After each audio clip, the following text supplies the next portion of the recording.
I'm going to talk to you about note-taking interfaces and specifically why your note-taking UI should be both simple and beautiful. Now, this is something that people don't really consider very often. I think, you know, people primarily focus on functionality when it comes to their notes, but I would like to make the argument that you should heavily prioritize your notes being a beautiful space that you enjoy. That's primarily because your notes are the home base of your mind and your thinking, which is effectively your whole life. It's who you are as a person. It impacts almost literally everything because your thinking impacts everything. So that's going to be my argument. And what I'm going to do is I'm going to walk through some points and I'm going to bounce back and forth between Reflect and Apple Notes because I had a conversation with my fiance the other day. And that's what she mentioned is the reason that she would end up staying with Reflect over going back to something like Apple Notes is just that it's beautiful, it's simple, it's professional, and it makes her confident in her thinking. Whereas Apple Notes is, I forget the word she used. I think she might have said janky.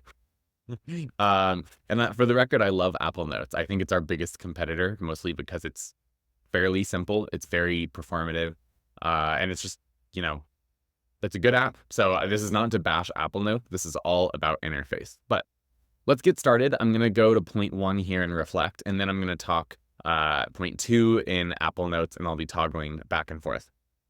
So the first thing I want to talk about is visual clarity and mental focus. Now, this relates to something called the psychology of white space. This is really well documented. I'm not going to talk about it too much here, but effectively, uncluttered interfaces will reduce the cognitive load. And if you reduce the cognitive load while you're note-taking, you can use less brain power to do the actual note-taking and more brain power to do the actual thinking, which is, of course, the goal. So you can concentrate on your thoughts, not navigating. You're not worrying about where to put something, how to do something. You're just able to record your thoughts as quickly as possible. This also makes it easier to review and remember notes. It allows you to create a better structure of what your notes look like in your mind, which will help you recall things. And Reflect is very white space friendly, so I can go into focus mode here, and I have almost all white space. And this is how I do a lot of my writing and how a lot of people do our writing. But I thought this was a little bit unfair to use focus mode when comparing to Apple Notes, so I won't leave it in that mode just out of fairness. Okay, so let me now go to point number two over in Apple Notes. Okay, so now we're in my Apple Notes, and immediately I feel sick to my stomach. I'm just kidding. That's an exaggeration. But it is very ugly, I think. Like, it's yellow and, I mean, some people might just be saying, it's like dark, so we're talking about white space. It's like, well, you could make the Apple Notes white. And I'm not an Apple Notes expert, but I mean, just kind of messing around, it's like, yeah, I could turn off the using the dark space for my note content if this just feels even worse. Because now it's like, just feel like this is kind of bright and it's dark on the side. Maybe I should use it like this because there's lots of white space. So I'm gonna leave it like this for now. Maybe we'll toggle back and forth. And you can like Reflect. I can collapse some of these things. I never really figured out how to collapse this. I'm sure there's a way to. I haven't used Apple Notes in a while. I now, as you can see, basically only use it for shared notes. But anyway, let me move on to point number two. Emotional connection to the app. So this is actually a really big one. And what I call this, I should have made the subpoint the first one. It's, oh God, see, it's just so ugly. Like the yellow highlight. I mean, maybe people like that. I think that's just awful. But anyway, you should be excited to open up your note-taking app in the morning. It should be a space that you look forward to spending time in. I love spending time in my note-taking app. And frankly, I did back when I used a notebook too, because to me, a physical notebook was very aesthetic. This is not aesthetic to me. I would not look forward to spending time like this in Apple Notes. So you want to have positive associations with note-taking because that's going to encourage more frequent use. And if you're not literally looking forward to opening your notes each morning, then you're probably not going to do much note-taking.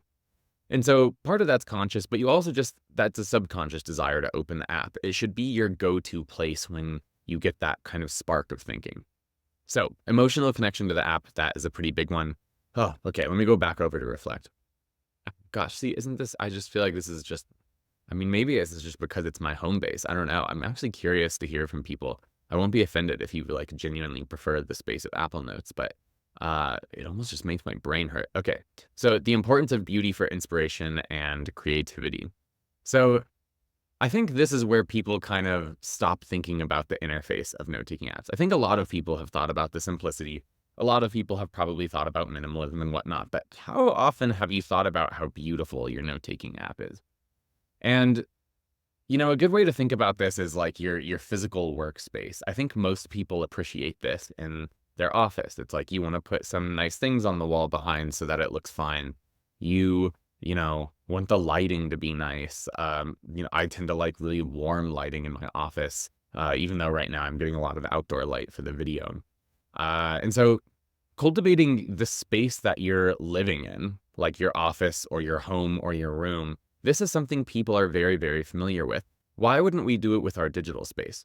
I don't think people think about this nearly enough unless you're like a designer yourself, but we should think about it as consumers too. So a well-designed interface is a catalyst for creative thinking. It's important to have a well-designed space, but in my mind, I'm not a designer. So I also don't want to spend a lot of time designing my space. I'm not a Marie Kondo who I want to go in and like customize everything myself. I would rather just have a beautiful office to work in. And that's how I feel about my notes. I don't want to go in and spend my day, rearranging things and organizing things and picking out furniture and stuff like that. I just want to go in and start thinking. So I want my notes to be pre-built beautifully so that I just have a place to land into to start thinking. And again, I just think the comparison to the physical space is a really good one. If you're spending energy cultivating a wonderful physical space to work in, why would you not cultivate or use a wonderful workspace to actually think in? So that's kind of my argument on the importance of beauty in note-taking. Okay, we're back. I do think I like the white better, but I don't think most people do that, so I'm going to switch back to the dark.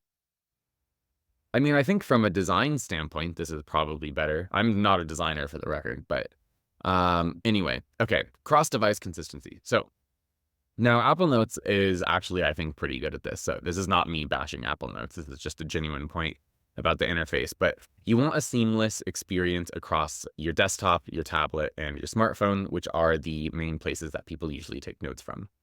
And if you're having to use a completely different interface between those devices, then you're probably not going to be taking notes that are that great. So you want to maintain a familiar environment for thinking and note-taking so that you don't just land in a new place when you need to record something and go, whoa, where am I? What am I doing? Okay. Number 5, the disappearing interface. So I think this is how you know you've reached the ideal, is when you're note-taking, does the interface seem to just kind of disappear? Ideally, you want to kind of forget about the tool you're using and focus only on the thoughts that you're recording. So if you're in your note-taking app and you're very conscious of the tool itself, that's typically a bad sign. And I will warn you, that will be the case anytime you try a new tool. And so right now, that's how I feel a lot about Apple Notes, because I'm just not used to it anymore, even though I used to use it a lot.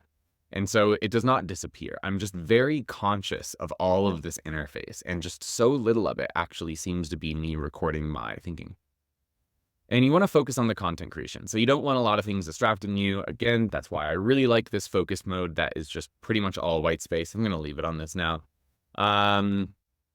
And then the writing and the thinking feels immediate and direct. And so that's what I mean by the disappearing interface. It just feels so natural with your thinking that you forget you're actually using a tool, and it just feels like you're working in your own brain.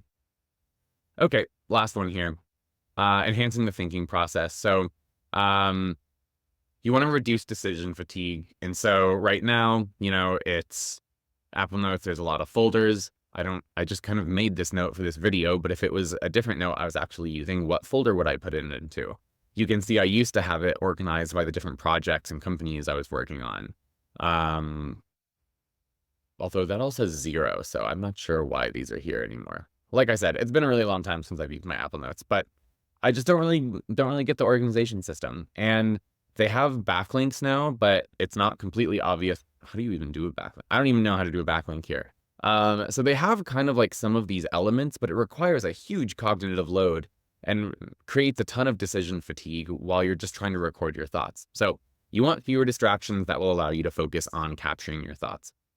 And finally, You just want an interface that supports and enhances the flow of ideas, and that will depend on you what that involves. Let me go out of focus mode here. Having the ability to record audio memos right here, that fits in really well to my flow, and I use it a lot now, so that's really important to me. But those individual things are going to depend on you, and so you're going to have to decide some of that. So I hope I've made a compelling case of why your note-taking app should be beautiful. In my mind, this is something that is absolutely worth paying for. So naturally, Reflect is $120 a year. It's not a cheap product. And so I have a lot of people that complain about the price. But my argument here is that if you're spending time in a digital space daily, probably a lot of your day if you're a real note taker, that space should absolutely be beautiful. And by the way, if you come into Reflect and you think Reflect is ugly as hell, do not use Reflect. Go find a note-taking app that you think is beautiful. But in my mind, no one has yet to be able to show me a note-taking app as beautiful as Reflect. And so, like I said when I was talking with my fiance, that's why she would stick with it over going back to Apple Notes.